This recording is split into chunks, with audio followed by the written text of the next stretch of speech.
अस्सलाम वालेकुम व्यूअर्स, जैसे कि आप जानते हैं कि हम हर दफ़ा किसी एक नए मौजू के ऊपर बात करते हैं जिसका ताल्लुक रियल एस्टेट इंडस्ट्री से हो और इन्वेस्टमेंट पॉइंट ऑफ व्यू से हम आपको डिफरेंट टिप्स एंड ट्रिक्स बताते हैं। आपको बताते चलें कि जैसा कि पाकिस्तान, अगर हम देखते हैं पाकिस्तान में रियल एस्टेट की दुनिया तरक्की की एक नई ऊंचाई को छू रहा है, तो उसके अंदर अगर हम मुशाहिदा करें तो जो हाई राइज प्रोजेक्ट्स हैं, वर्टिकल लिविंग की तरफ ज़्यादा रुझान बढ़ता जा रहा है। वर्टिकल लिविंग बेसिकली क्या होती है? पहले लोग प्लॉट लेते थे, उसके ऊपर एक मकान बनाते थे और उसके अंदर रहना शुरू कर देते थे। जबकि दूसरी तरफ अगर देखा जाए तो इसके साथ साथ वर्टिकल प्रोजेक्ट्स यानी वर्टिकल लिविंग आपको हाई राइज प्रोजेक्ट की शक्ल में मिलते हैं, जिसमें आपको 8, 10, 12, 15, 20 मंजिला आपको मुख्तलिफ बिल्डिंग्स मिलती हैं, जिसमें अपार्टमेंट्स और डिफरेंट ऑफिसेज के सेटअप्स बनाए जाते हैं।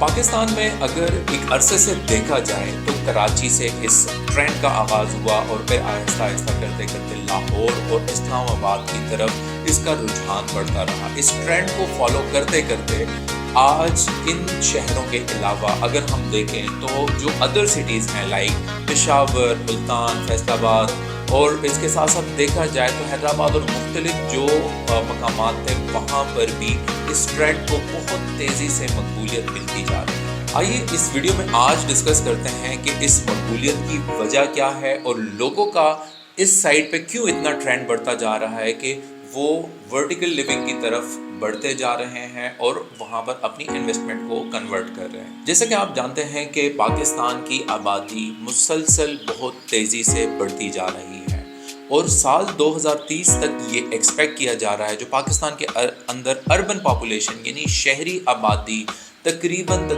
75 मिलियन तक बढ़ सकती है। और इस बढ़ती हुई आबादी के लिए जो वाहिद हल है, जो सोल्यूशन है, वो है वर्टिकल लिविंग। उसकी वजह यह है कि शहरों में अगर देखा जाए तो हमारे पास ज़मीन की किल्लत है, जहाँ पर लैंड स्पेस की शॉर्टेज हमें देखने को मिलती है। आबादी तो बढ़ रही है, लोगों ने शहरी सहूलियात को, एजुकेशन, हेल्थ और बिजनेसेस को अवेल करने के लिए शहरों की तरफ उनका रुख तो ज़रूर हो गया, मगर लैंड की कमी की वजह से ये जो हाई राइज प्रोजेक्ट्स हैं इनको ज़्यादा मकबूलियत मिलती जा रही है। दूसरी तरफ अगर देखा जाए तो बिल्डर्स ने अपने शानदार प्रोजेक्ट्स और उनको मॉडर्न एमिनिटीज़ के साथ आरास्ता करके एक बहुत बड़ा मसला हल कर लिया। आपको अपने प्राइवेट स्विमिंग पूल, जिम, इसके अलावा अदर एमिनिटीज़ की ज़रूरत नहीं पड़ती। आपको कार पार्किंग भी मिल जाती है और आपको बहुत सारी लग्जरी एमिनिटीज़ अपने बिल्डिंग के अंदर ही अवेलेबल मिल जाती है। आपको कहीं पे भी ड्राइव करके जाने की ज़रूरत नहीं पड़ती।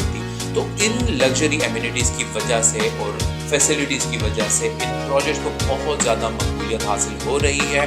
और इसके साथ साथ देखा जाए जो प्रोफेशनल फैमिलीज़ हैं और वो लोग जो कि इन एमिनिटीज़ को और तरक्की की तरफ उनकी निगाह होती है, उनके लिए डेफिनेटली अट्रैक्शन का हामिल है। अगर हम इसके साथ साथ इन्वेस्टर मॉडल को देखते हैं तो इन्वेस्टमेंट के हवाले से ये प्रोजेक्ट बहुत आइडियल कंसिडर किए जाते हैं।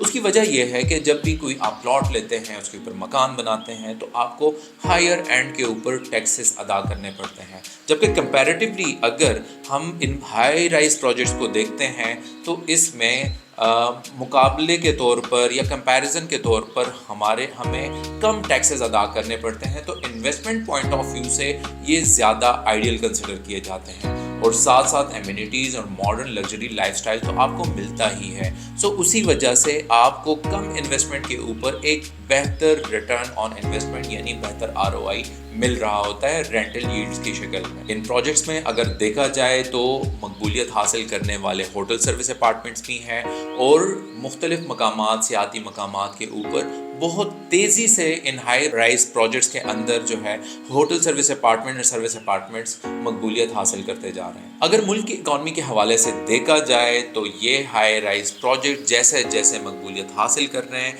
तो ये भी देखने को मिला कि एक इकनॉमिक डेवलपमेंट में इनका एक बहुत अहम रोल है। कैसे?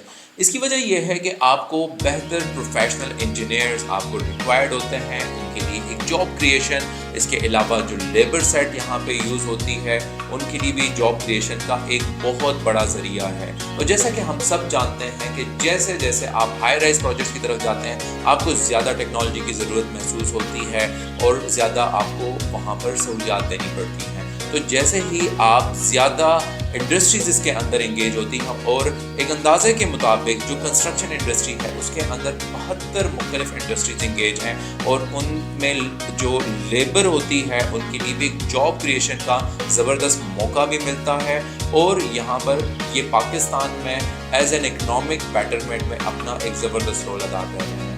اگر آپ بھی جاننا چاہتے ہیں کہ پاکستان کے اندر کون سے ہائی رائز پروجیکٹ زیادہ مقبولیت کے حامل ہیں اور بہتر انویسٹمنٹ اپرچونیٹیز وہاں پہ موجود ہیں تو آپ ہمیں کمنٹس میں ضرور بتائیے گا۔